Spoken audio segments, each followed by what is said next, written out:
Okay, as you guys can see from the video, I just want everybody to kind of watch this video before you go into nursing and before you go into this crazy world of healthcare, because it is definitely not the same at all.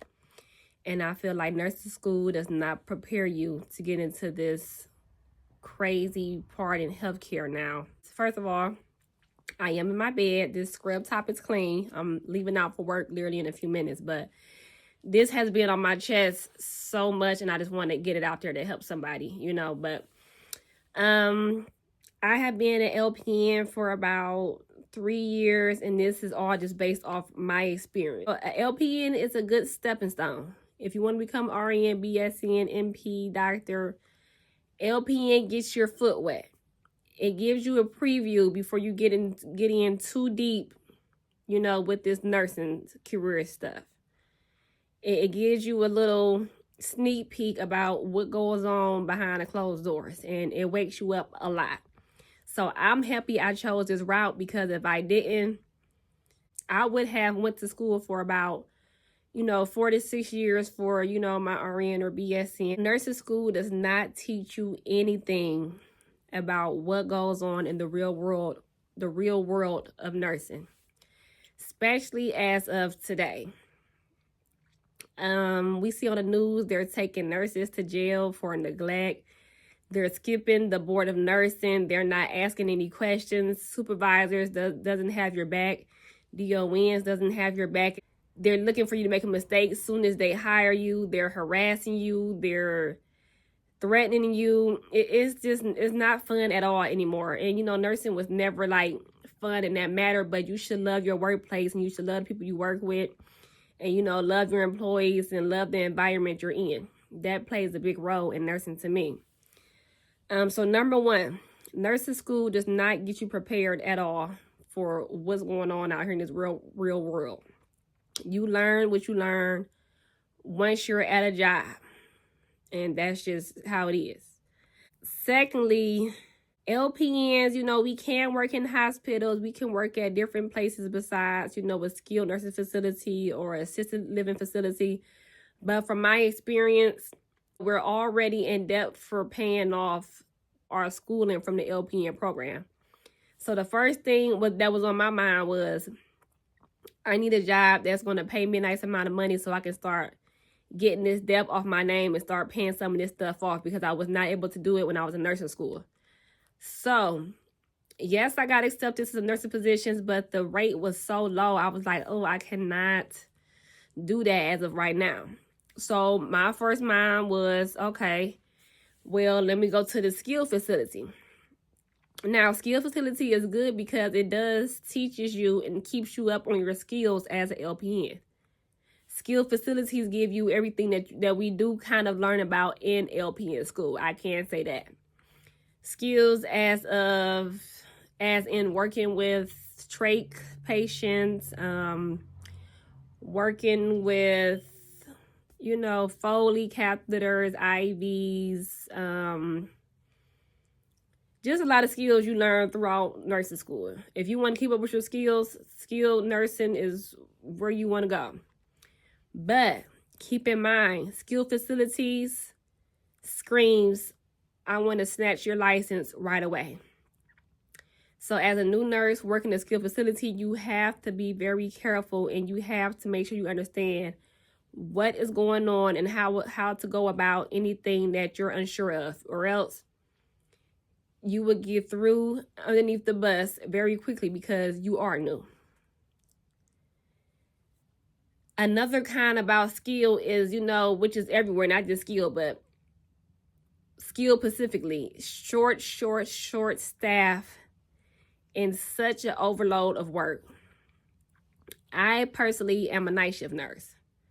The amount of treatments I had as a night shift nurse was ridiculous. Like, it took me almost 2 to 3 hours of my shift just to do treatments. That's not including passing meds. That's not including answering lights that need my attention for other things. That's not including the list of the thousands of other duties I am supposed to complete on this shift. Unbelievable. Unacceptable. But once you take those keys and once you count, you are accepting that assignment, which means I have accepted this assignment. I am responsible for each and every of these residents and their needs during my shift. And I am responsible for every treatment that I have to complete on this shift. You know, it's very mind-blowing. My first job, I learned so much. I can definitely say that. I learned a lot. Good, bad, and it prepared me for how I want to move forward in my nursing career. I got a staff job at a skilled facility. They gave me about 4 weeks of training here or there. And after you was on your own, all that nice, friendly stuff is out the door. Once you get done with training, you're with staff, all that, oh, she's a new nurse, be easy with her. They don't care about it at all.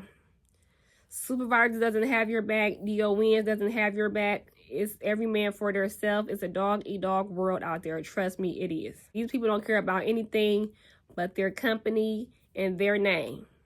So if you make a mistake, guess who's going to have to deal with all the consequences that come with it? You are.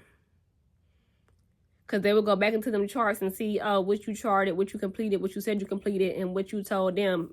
They're going to take that step just to see, you know, should they trust you or not. Another thing I learned about nursing is never ever be friendly, be honest, or be too personal with your DON, your supervisors, your employees, nobody. You are here to do a job. You are here to be a nurse. You are here to complete tasks that you are supposed to complete during your shift.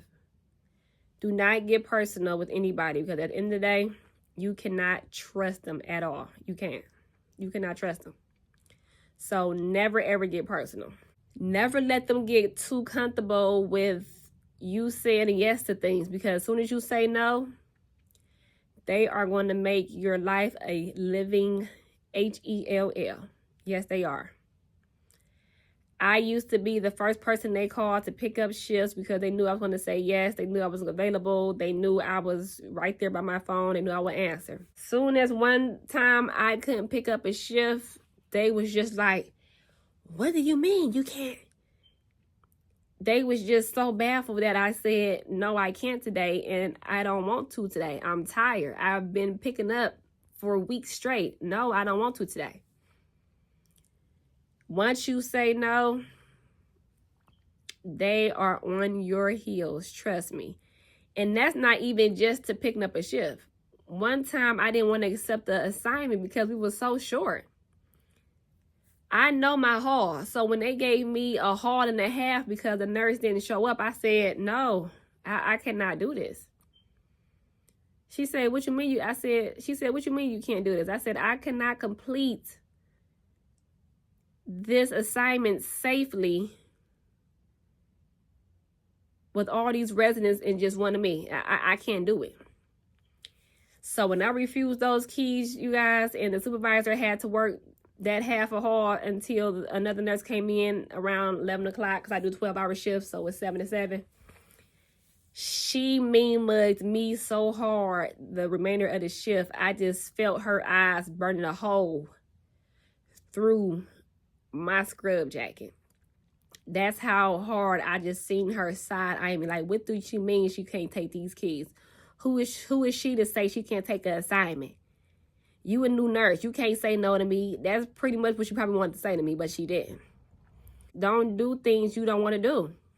Or anything that you think is not safe, and you know you can't complete all those tasks or check off everything you have to do within that shift. Say, no, I don't feel comfortable. And take it from there. Or no, I'm not going to count all these keys. Or no, I'm not going to take all these keys for all these residents. No, I'm not doing it.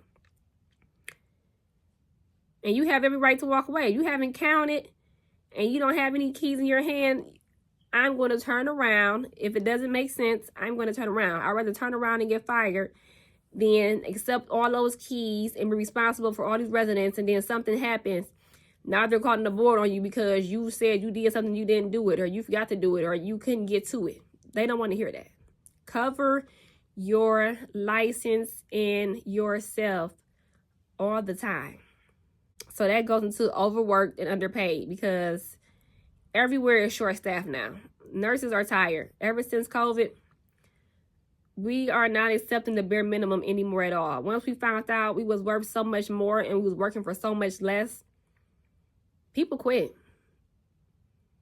Half of nurses in the world quit during COVID or exactly right after COVID, when those rates dropped right back down.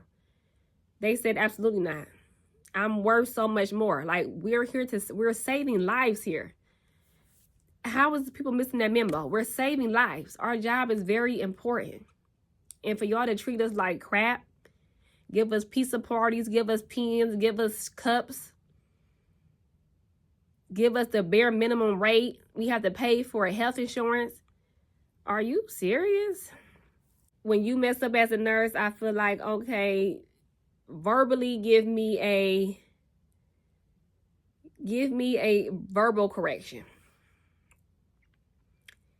Let me know what I did. Let me learn how to get through it, and then we can go about it. Now, if I keep making that same mistake over and over again, and I keep saying I'm doing something and I'm not doing it, and I'm not charting right, and I'm putting patients in harm's way and this and that, okay, yeah, get me on out of here. They are not asking questions. They are taking us to jail for neglect or for errors, med errors. What happened to the levels that we supposed to go through before we're through in jail, or before our license is being in the hands of somebody who doesn't even understand a nursing role? First supervisor, then DON, and then they talk to us, and then we talk to them. But now it's just like, we're skipping all that. We're arresting nurses for errors or for mistakes that are happening due to us being short-staffed and working in these unsafe environments. This is why we can't keep up with 50 residents, because it's only 2 nurses and 2 aides. I don't know a resident is doing this or doing that, because I have 1,000 emergencies down this side of the hall, so I haven't even made it to that part of the hall yet to even know what's going on. This Hoyer lift hasn't been working in weeks. Our 300+ pound resident that fell on the floor. How are we going to get him back up? A lot of these things happen because we are signing up and we are working at these places that are unsafe. So if you go somewhere and it doesn't seem like it's safe and it's clean and their staff, go ahead and turn around, because it's not worth it. Red flags that I've learned are bonuses. These people offer me a $10,000 bonus within a year. I was getting paid $34 to $36 an hour due to me working night shift. So it was a shift diff. So I was getting paid a few dollars more for working night shift. To pick up, they're going to offer you about $150 to $200 because they need the help. So they're going to give you whatever you want to pick up, because they know once you pick up, it's going to be a hot mess. So they want to pay you for working in that hot mess. So they're going to offer you a pickup bonus. And, you know, that's the only time I'm going to work in a hot mess environment on my day off, is if I'm getting paid for it, because I know I'm going to have to go in there and work extra hard the entire shift. So this is just, you know, some things to think about. Nursing is not at all how it was, of course, years ago. It's getting so ugly out here, guys. They're taking us to jail, not hearing our story, no one having our back, health insurance or not, nursing insurance or not, they don't care about us. You know, we save lives every day. We're mentally drained, physically drained. Nursing is breaking us down. My first year, I was so tired. And, you know, I'm young. This is my first year as a nurse. I was so tired of that first year. I did not even want to do it again, to be honest with you. I'm like, is this what I want to do for the rest of my career, for the rest of my life? So I would definitely look into it.